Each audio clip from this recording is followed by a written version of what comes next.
Nós vamos agora entrevistar o médico Marcelo Martins, que vai falar conosco a respeito do avanço da Covid-19 e das medidas que são tomadas para evitar que a doença não só se espalhe, mas que as pessoas que tenham a necessidade desse atendimento possam ser assistidas pelo poder público e pelos hospitais de maneira geral. Doutor Marcelo, boa tarde, obrigado por aceitar o convite e participar aqui da nossa entrevista. Com essa taxa de ocupação de leitos de UTI, que medidas estão sendo tomadas para garantir o atendimento à maior parte da população? E quais são as medidas mais corretas num momento como esse? Em primeiro lugar, boa tarde, Joelson, boa tarde, Cláudia, a todos que nos ouvem. Cláudia, só me permita uma pequena correção, porque assim, coincidentemente, eu faço parte da administração do Hospital São Marcos, e o São Marcos, eu não sei se eu entendi errado, assim, como se o São Marcos tivesse feito a venda de leitos para a prefeitura, não, isso não aconteceu. Não foi isso que eu disse não, doutor. No caso do São Marcos, então. É só se houver disponibilidade de leito, a prefeitura pode entrar em contato para alugar. Quando houver disponibilidade dentro do hospital. No caso do Hospital São Paulo, é que é compra fechada. Eu não sei sobre o Hospital São Paulo, mas sobre o Hospital São Marcos, acontece que o São Marcos mantém o atendimento dos pacientes com câncer e, consequentemente, sim, a administração do hospital fez esse acordo com a prefeitura. O São Marcos não ia se furtar de ajudar a população piauiense nesse momento, como nunca se furtou. E sim, nós firmamos um acordo com a prefeitura no intuito de, se a prefeitura necessitar e o São Marcos tiver leitos disponíveis, nós vamos receber pacientes do SUS, sim, sem nenhum problema, desde que a gente tenha, obviamente, capacidade para atendê-los. Agora, desculpa, Joelson, a sua pergunta de novo. Perdão. Qual é a situação em que estão chegando os pacientes que precisam? Qual é o quadro de um paciente que precisa de um leito de UTI? Qual é a situação clínica deles quando precisam de um atendimento como esse? Perfeito. Joelson, a principal indicação de UTI para pacientes com Covid-19 é a insuficiência respiratória, né? Como os recursos são muito limitados, os pacientes que vão para as UTIs objetivamente hoje em dia são os pacientes que estão com uma dificuldade respiratória muito grande. São pacientes que preenchem determinados pré-requisitos, que incluem a oxigenação do sangue, incluem alguns exames específicos, de acordo com as alterações desses exames, de acordo com a frequência respiratória do paciente, de acordo com a perfusão hemodinâmica desses pacientes, com a capacidade do coração manter o fluxo adequado de sangue para os diversos órgãos. São critérios que são estabelecidos que vão determinar se esses pacientes precisam de internação em UTI ou não. Doutor Marcelo, nós acabamos de apresentar um dado aqui que foi repassado de ontem à noite da taxa de ocupação total de leitos destinados de leitos de UTI destinados à Covid-19, que chega a 76% de ocupação. E eu pergunto ao senhor, essa é uma taxa preocupante? Já acendeu o sinal vermelho para as autoridades de saúde com esse nível de ocupação? Cláudia, é uma taxa muito preocupante. Sabe por quê? Porque, assim, às vezes as pessoas pensam assim, olha, 76% significa que 1/4 dos leitos ainda está desocupado. Só que a gente tem que transformar essa conta em números absolutos. Teresina tem um déficit de leitos de terapia intensiva muito grande, sempre teve, isso é um problema histórico de várias cidades do Brasil e, infelizmente, Teresina não foge dessa regra. Então, 24% de leitos livres, vamos dizer assim, nós estamos falando de um número absoluto de leitos muito pequeno. Então, preocupa sim, nós somos uma cidade de aproximadamente 850 mil habitantes e, mais importante do que isso, nós somos um estado de 3 milhões e 200 mil habitantes, porque nós sabemos que em situações de maior necessidade, em situações mais graves, os pacientes acabam vindo para Teresina ou sendo transferidos para Teresina pela falta de estrutura adequada em inúmeras outras cidades do interior. Pois não, Cláudia, por favor. Qual o tempo médio que um paciente que chega a um estado mais grave passa ocupando o leito de um UTI? Eu sei que varia um pouco dependendo da situação, de comorbidade, mas o tempo médio qual é? Assim, as cortes mundiais, quer dizer, as análises de estudos mundo afora, mostram um tempo de permanência de aproximadamente 19 dias. Então, esse leito ele vai ficar ocupado com esse paciente em média 19 dias e o leito hospitalar, porque esse paciente não vai de alta da UTI para casa, depois ele tem que passar alguns dias a mais no hospital. Geralmente, depois que saem da UTI, nós temos mais 8 dias. Então, nós estamos falando de uma internação que vai tranquilamente chegar a um mês. Então, o giro de leito chamado, ele é muito lento, quer dizer, o giro desses leitos é lento. O paciente ele tende a ocupar esse leito por um intervalo de tempo muito prolongado, que dificulta muito a assistência a um número maior de pessoas. Doutor Marcelo, o senhor acredita que em quanto tempo nós estaríamos, e há um risco real de que a gente chegue a um colapso? Isso levaria muito tempo? Como é que você tem avaliado isso como especialista?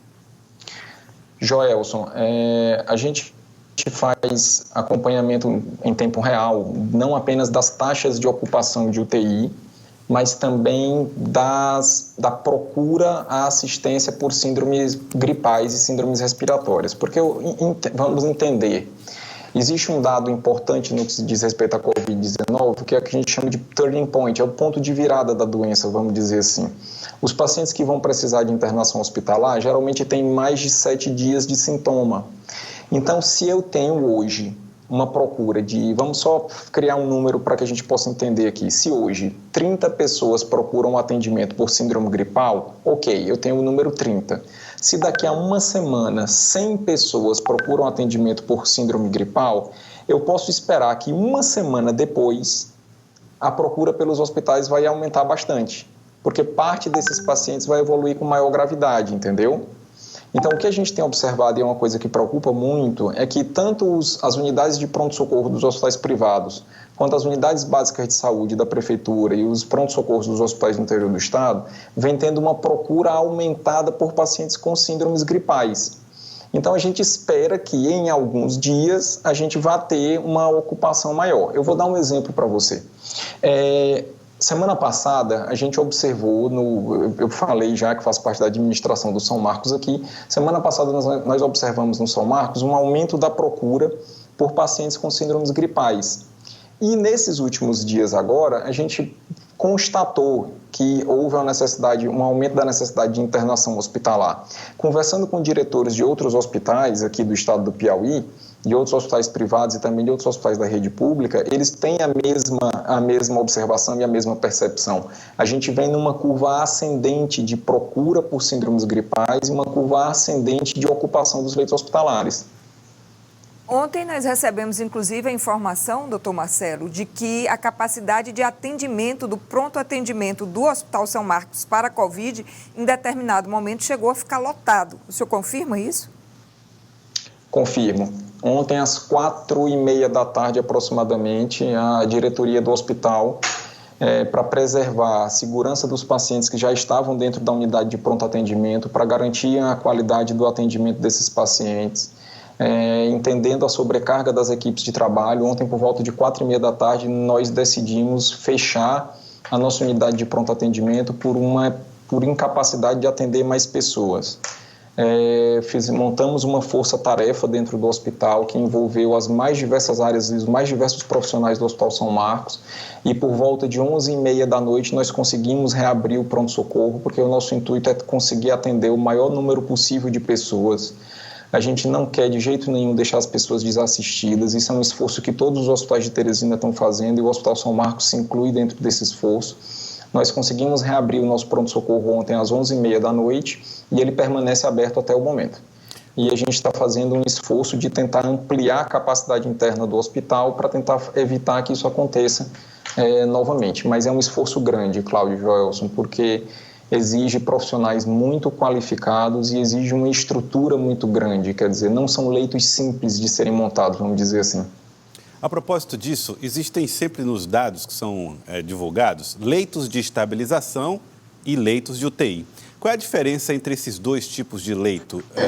Em que cenários eles são utilizados?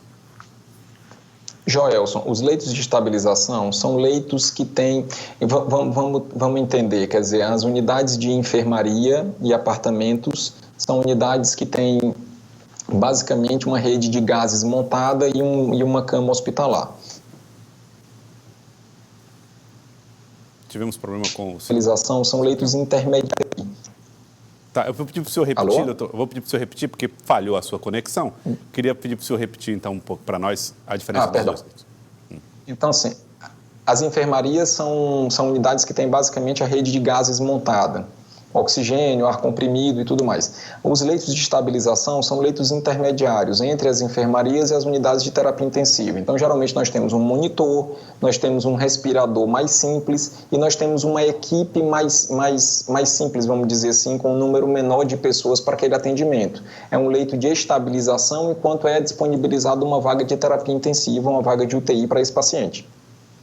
Doutor Marcelo, o senhor é médico intensivista, está aí no Conselho de Administração do Hospital São Marcos, vivendo essa realidade no dia a dia, na linha de frente do tratamento da Covid-19. Qual é a recomendação como médico que o senhor dá hoje para a população piauiense? Diante desse cenário de ocupação dos leitos de UTI. Cláudia, algumas semanas atrás eu tive a oportunidade de ser entrevistado por vocês aqui e a gente citou uma coisa que é o que eu chamei de que os especialistas chamam mundo afora de paradoxo do isolamento. O isolamento social, né, ele faz com que haja uma certa folga dos sistemas de saúde e aí ele passa a ser questionado. O que a gente está vivendo hoje? O que a gente viu acontecer nas últimas semanas? Isso foi reportado amplamente pela imprensa. As taxas de isolamento social de Teresina e do estado do Piauí, de uma maneira geral, começaram a cair.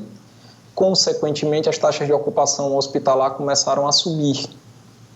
Então, ontem, quando a notícia circulou que o Hospital São Marcos tinha fechado temporariamente seu pronto-socorro, eu recebi mais de 50 ligações. As pessoas apavoradas.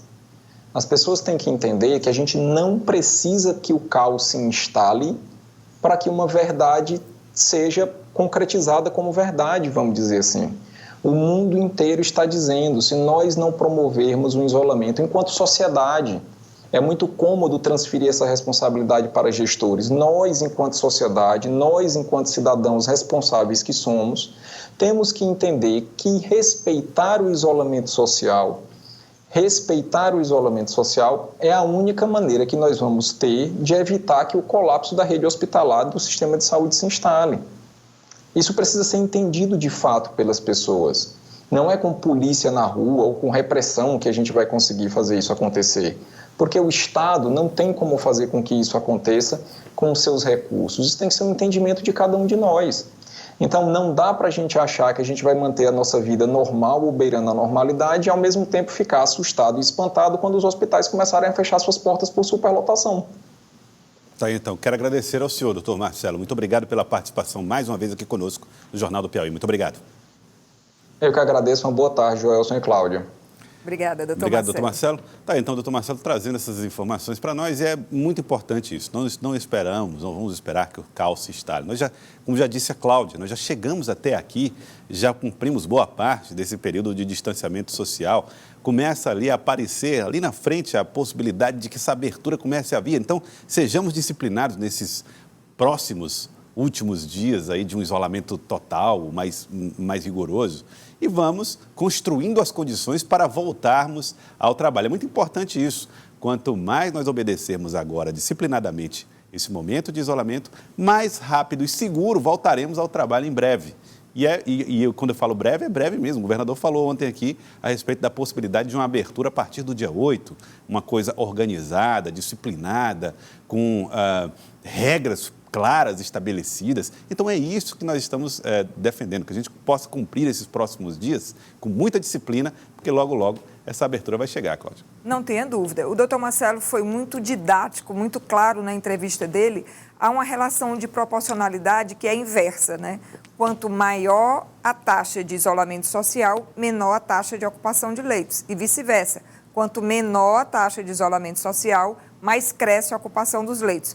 Dados de ontem, Joelson, o nosso distanciamento social ontem só chegou a 44%, ou seja, bem abaixo de 50%. Está muito longe da meta que a gente deve alcançar. Então, já que hoje são 22 de maio, né, mês de maio já se encaminha para o final, no dia 8 de junho a gente deve retomar gradativamente as nossas atividades. Então, vamos permanecer isolados para não sobrecarregar o sistema de saúde, que está chegando já numa situação limite, e também não sobrecarregar os próprios profissionais de saúde. Como são profissionais altamente qualificados para lidar com a doença, tem que ter um treinamento muito específico, eles também já estão no limite da exaustão, do cansaço, né? Verdade. Pelo menos por eles, vamos ficar em casa, né? É verdade, Cláudia.